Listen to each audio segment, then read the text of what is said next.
नमाज हो गया, नमाज नहीं हो गया, नमाज नहीं हो गया, पीछे नहीं जाओ, नमाज नहीं हो गया, नमाज नहीं हो गया, नमाज नहीं हो गया।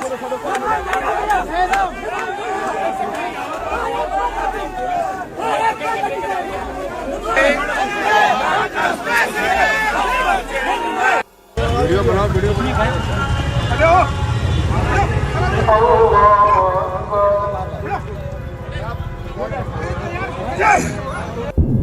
কানে ধরে ক্ষমা চাইতে দেখা যাচ্ছে তিনজন শিক্ষার্থীকে। অপরাধ, তারা ফাঁকা ক্লাসরুমে নামাজ আদায় করেছেন। ঘটনাটি ঘটেছে ভারতের মহারাষ্ট্র রাজ্যের কল্যাণ শহরের আইডিয়াল কলেজে। মুসলিম পরিচয়কে এখন অপরাধ হিসেবে গণ্য করা হচ্ছে ভারতে। আবারও তারই প্রমাণ রাখলো এই দেশটি। এবার সেই তালিকায় যুক্ত হলো নামাজ পড়াকেও অপরাধ হিসেবে চিহ্নিত করার ঘটনা।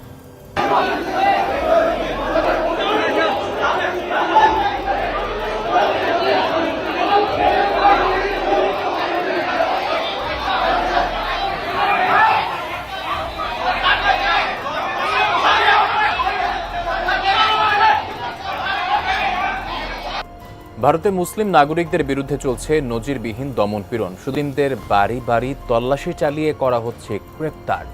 খেলা অতি উৎসাহী বিজেপি কর্মীরা মুসলিমদের প্রতি প্রকাশ্যে হুঁশিয়ারিও দিতে থাকেন। এই যে ভাইটা কত আশা নিয়ে এসেছিল, তার গরুটারও এবার হয়তো বিক্রি হবে। আসসালামু আলাইকুম দর্শক, ভারতের উগ্রবাদী হিন্দুরা মুসলিমদের পবিত্র ঈদুল আজহারের নামাজে বাধা দিয়েছে। হ্যাঁ দর্শক, আপনারা ঠিকই শুনেছেন, শুধু বাধাই দেয় নাই, হিন্দুরা জয় শ্রীরাম বলে মুসলিমদের উপরে হামলা চালিয়েছে। দর্শক, বিস্তারিত থাকছে পুরো ভিডিও জুড়ে, পুরো ভিডিওটি দেখলেই সবকিছু বুঝতে পারবেন ইনশাল্লাহ। তো দর্শক চলুন বিস্তারিত দেখে আসি। नमाज हो गया, नमाज नहीं हो गया, नमाज नहीं हो गया, पीछे नहीं जाओ, नमाज नहीं हो गया, नमाज नहीं हो गया, नमाज नहीं हो गया।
हिस्ट्री में पहली बार कोलकाता में नागोदा मस्जिद के बाहर नमाज नहीं पढ़ने दिया जा रहा है। ये कोलकाता पुलिस की तरफ से यहाँ पे बहुत ही हाई अलर्ट है कि रोड पे नमाज नहीं पढ़ा जा सकता।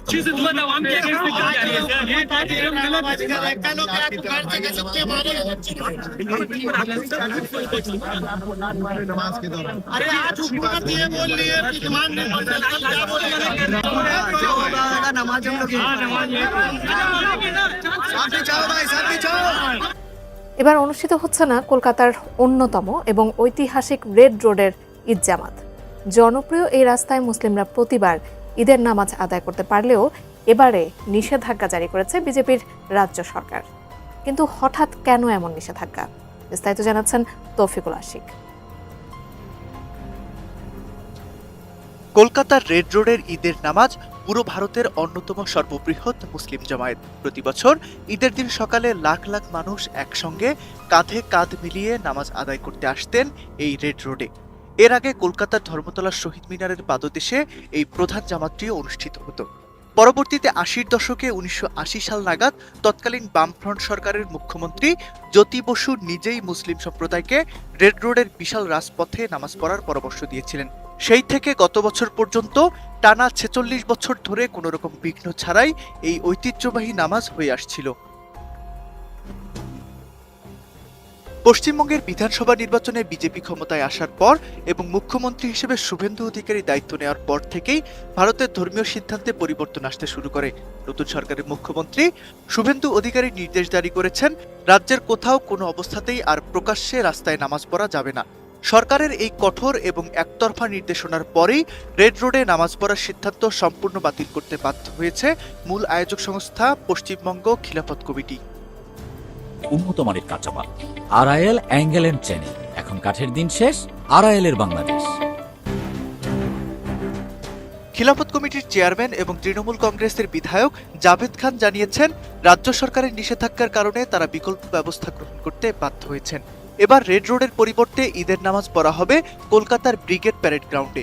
তবে এই ব্রিগেড মাঠটি এবং ধর্মতলা সহ গোটা ময়দান এলাকাটি সরাসরি ভারতীয় সেনাবাহিনীর অধীনস্থ। জাভেদ খান জানান, ব্রিগেডের মাঠে নামাজের জন্য ইতিমধ্যেই সেনাবাহিনীর কাছ থেকে প্রয়োজনীয় লিখিত অনুমতি মিলেছে। কলকাতা পুলিশও এই সিদ্ধান্তে রাজি হয়েছে। আয়োজক কমিটি মাঠটি পরিদর্শন করে কাপড় পেতে নামাজের ব্যবস্থা করার সিদ্ধান্ত নিয়েছে।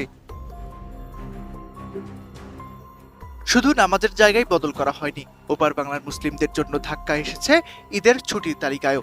পশ্চিমবঙ্গের নতুন বিজেপি সরকারের পক্ষ থেকে জানানো হয়েছে, এবার ঈদুল আজহায় মাত্র একদিন সরকারি ছুটি বহাল থাকবে। বিশ্লেষকরা বলছেন, ওপার বাংলায় ক্ষমতা বদলের পর থেকে শুভেন্দু অধিকারীর দূষণমুক্ত এবং মেরুকরণের যে রাজনীতি, তা এখন প্রশাসনিক সিদ্ধান্তের মাধ্যমেও প্রতিফলিত হচ্ছে। একদিকে পশ্চিমবঙ্গের কোরবানির গরুর বয়স ১৪ বছর করার কড়া নির্দেশ, অন্যদিকে প্রকাশ্যে নামাজে নিষেধাজ্ঞা আর ঈদের ছুটি কমিয়ে দেয়া। সব মিলিয়ে ওপার বাংলার সংখ্যালঘু সম্প্রদায়ের মাঝে এক ধরনের চাপা ক্ষোভ ও মিশ্র প্রতিক্রিয়া তৈরি হয়েছে।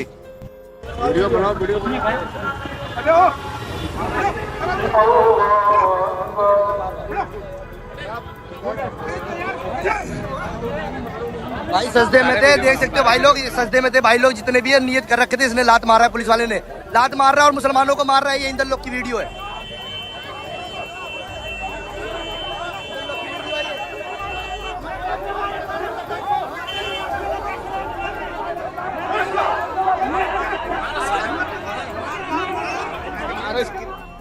আপনার গরুর বয়সও কি 14 বছর হয়েছে? না মানে বলছিলাম কি, আপনার গরুর কি জন্ম সনদ করিয়েছেন? যদি একবার সেটা না করিয়ে থাকেন, তাহলে কিন্তু এবার আপনারা গরু নিয়ে হাটে উঠতে পারবেন না। কারণ 14 বছরের নিচে কোনো গরুর কুরবানি দেয়া যাবে না। আর সেটা যদি হয় গাভী গরু, মাকে তো কোনোভাবেই বিসর্জন দেয়া না না না। তাহলে এখন উপায় কি বলুন তো? উপায় একটাই, সনাতনী ভাইদের থেকে গরু না কেনা। আর সেটাই করছে ওপারের মুসলিম ভাইরা, স্পেশালি পশ্চিমবঙ্গের সাইডের এবং হায়দ্রাবাদের সাইডের ভাইরা। এটাই তো করা উচিত, কারণ ওখানে বলাই আছে যে 14 বছরের নিচে হলে কোনো গরু নাকি বিক্রি করা যাবে না। কোনো সনাতনী যদি বিক্রি করে, সেটার জন্য তাদেরকে উপযুক্ত সাজা দেয়া হবে, এবং কেউ যদি তাদের থেকে কেনে, সেও সাজা পাবে। তাহলে কোন মানুষটার শখ জাগবে বলুন যে তাদের কাছ থেকে গরু টাকা দিয়ে কিনবে, আবার তারপরে হচ্ছে ঝামেলা পোহাবে? এবং সেটাই করছে, যেটা করা উচিত মুসলিম ভাইদের। কারণ ওখানে তো এমনি তারা নিপীড়িত হচ্ছে দিনের পর দিন, তারপরে যদি এই ধরনের এক্সট্রা একটা বোঝা মাথার উপরে নিয়ে আসে, সেটা তো কেউই চাইবে না, তাই না?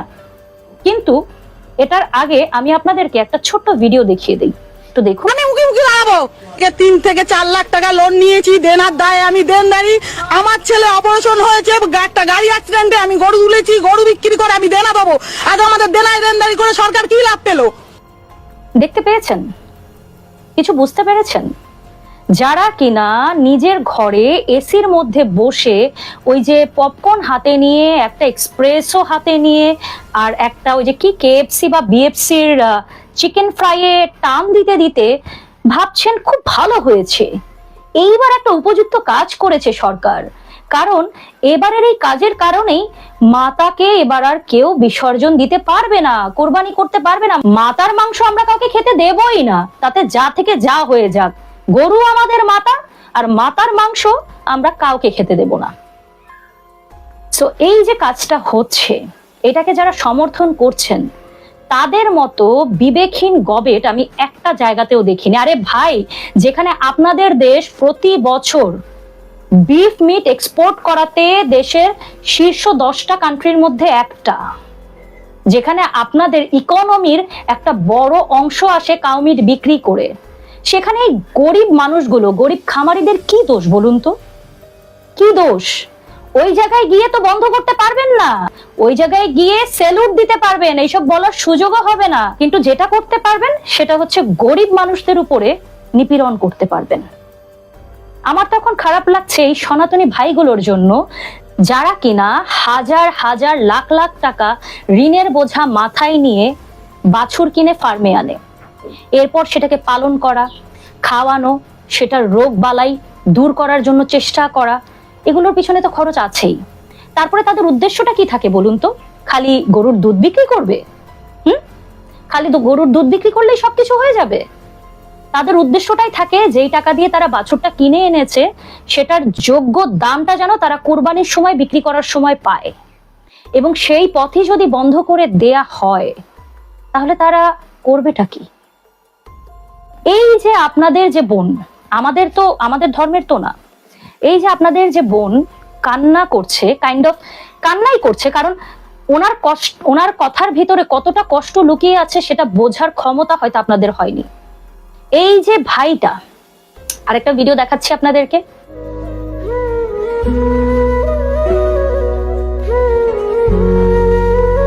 এই যে ভাইটা কত আশা নিয়ে এসেছিল, তার গরুটারও এবার হয়তো বিক্রি হবে, তার যে ঋণের বোঝা আছে সেটা হয়তো সে চুকাতে পারবে, তার বাসায় হয়তো কোনো অসুস্থ মানুষ আছে, তার জীবনেরও হয়তো বা কোনো না কোনো উদ্দেশ্য আছে, এখান থেকে টাকাটা নিয়েই হয়তো সে পরবর্তী তার খামারের জন্য যে গরুটা কেনার সেটার চেষ্টা করত।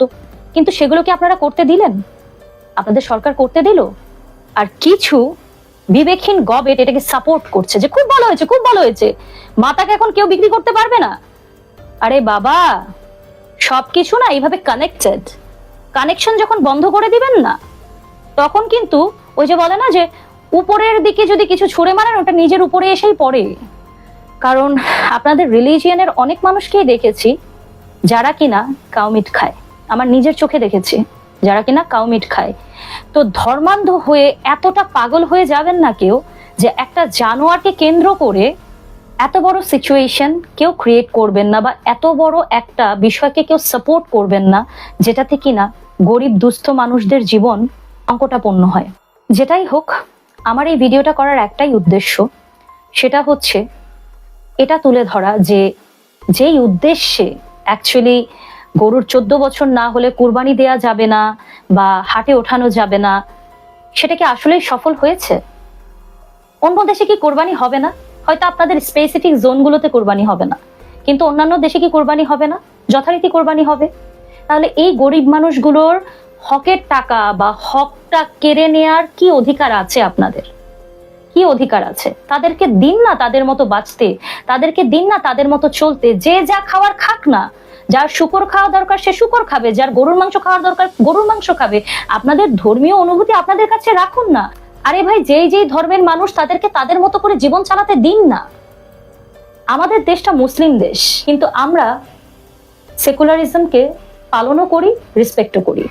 কিন্তু আপনাদের দেশটা সেকুলার দেশ, আর আপনারা দিন শেষে কি করছেন আপনারাই জানেন। সো সবাই ভালো থাকবেন, আল্লাহ হাফেজ।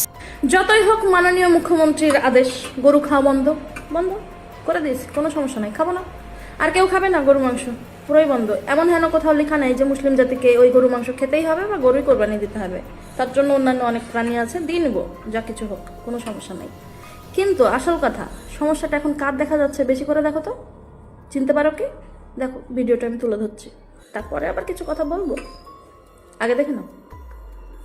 আমাদের এই দিয়ে সংসার চলে।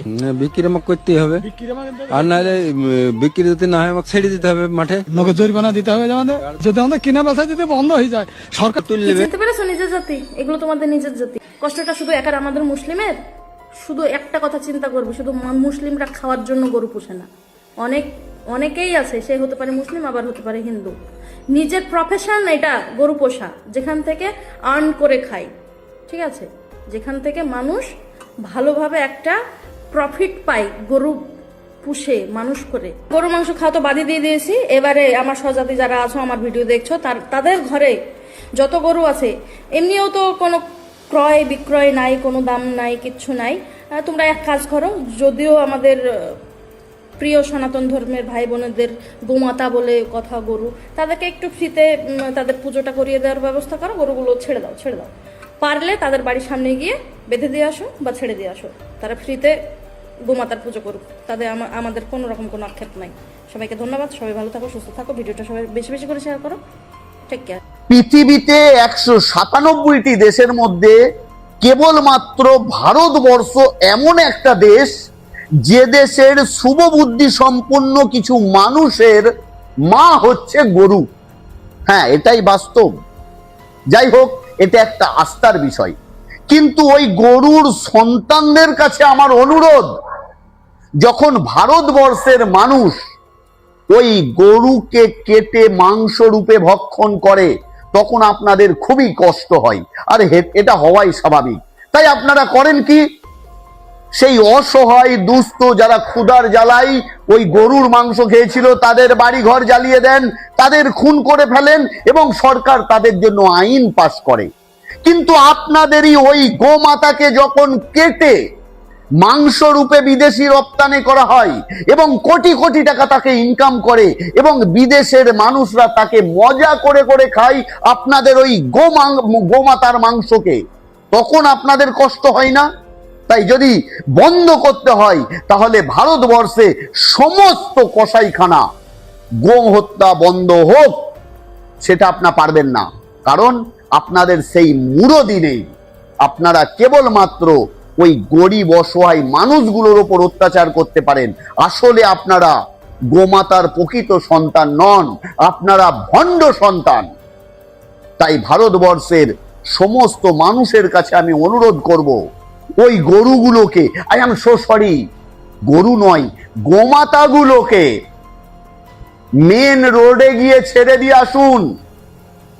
তাদের দেখাশোনা করার জন্য ওই গোমাতার নির্বোধ সন্তানরা রয়েছে, তারা তাদের পালন পোষণ করবে। তাছাড়া আর কোনো রাস্তা নেই ওই অন্ধ ভক্তদের শিক্ষা দেওয়ার জন্য। তাই এই ভিডিওকে আপনারা বেশি বেশি করে শেয়ার করুন। শেয়ার করলে জেলের ভয় করবেন না, কারণ শেয়ার করলে জেল হয় না। আর আমার এই পেজকে বেশি বেশি করে ফলো করবেন, কারণ আমার আগামী কাল একটা ভিডিও আসছে। রাস্তা কেবলমাত্র যানবাহন চলার জন্য, ইবাদতের জন্য নয়, কিন্তু সকল ধর্মের জন্য এই আইন লাগু হওয়া দরকার। সকলে সুস্থ থাকুন, ভালো থাকুন, এই কামনা করি। সর্বদা সত্য কথা ছাতি ঠুকে বলি, আর অন্যায়ের প্রতিবাদ করি। সম্মানিত দর্শক শ্রোতা, আশা করি সম্পূর্ণ ভিডিওটি দেখেছেন এবং সবকিছু বুঝতে পেরেছেন। তো দর্শক, আজকের এই ভিডিওটি এ পর্যন্তই। আজকের এই ভিডিও নিয়ে আপনাদের মন্তব্য কি? আপনাদের মূল্যবান মন্তব্য অবশ্যই কমেন্ট সেকশনে জানিয়ে দিবেন। আজকের এই ভিডিওটি ভালো লাগলে লাইক এবং শেয়ার করে দিয়েন। আর হ্যাঁ, নিত্য নতুন ভিডিও পেতে চ্যানেলটি সাবস্ক্রাইব করতে ভুলবেন না। দেখা হবে নতুন ভিডিওতে, ততক্ষণ ভালো থাকুন, সুস্থ থাকুন, এই দোয়া রইল। আসসালামু আলাইকুম ওয়া রাহমাতুল্লাহ।